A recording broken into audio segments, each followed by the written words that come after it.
On February 17, 2021, ang araw na kung saan kami ay magte-take na ng exam for USM College Entrance Examination at isa ang libungan sa napiling testing site na kung saan ito yung pinakamalapit na lugar para sa aming mga Cotabateños. Kasama ko rin ang aking mga kaklase at kaibigan at sabay-sabay naman kaming bumiyahe papunta roon. Sa video, sa sobrang excited ko na makita ang resulta, ay hindi ko na nasabi kung ano nga bang kurso ang gusto kong makuha at kung ilan ang average na dapat kong makuha upang makapasa.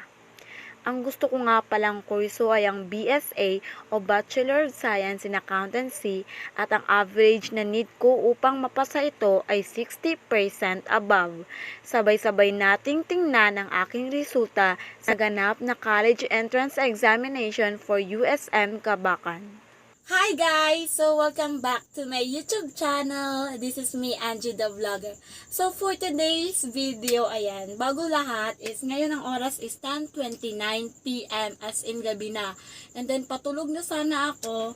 Tapos nag-chat yung classmate ko na lumabas na daw yung result ng entrance exam namin na ginanap doon sa Libungan, which is ang school is Cabacan USM. So, kinakabahan ako. Hindi ko alam kung nakapasa ako. Ito, nilabas ko yung laptop kasi dito ako magla-login. So, let's go. Oh my God. Guys, mag-login muna tayo.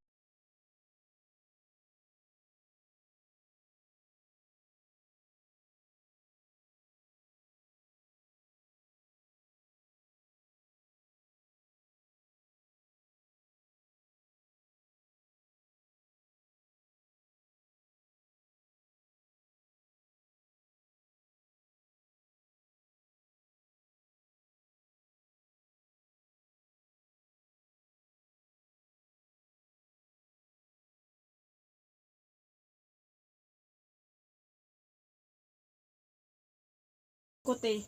Asabi. Tinagapamis na. Dig.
Kita na siya agad eh.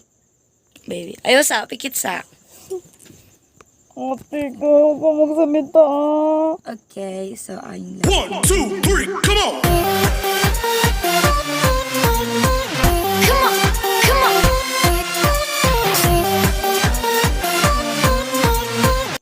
Ayun na. Gawin natin ka na. Anong pasado? Balita na dito. Gaya ko.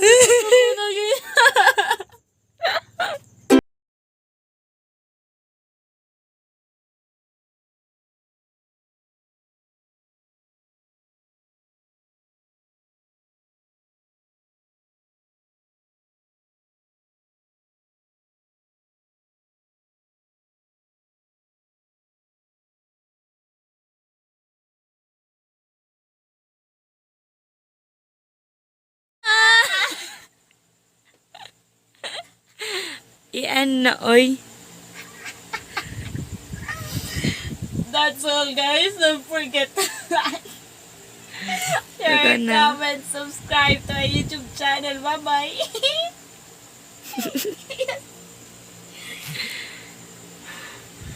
kayo, te. Bye-bye.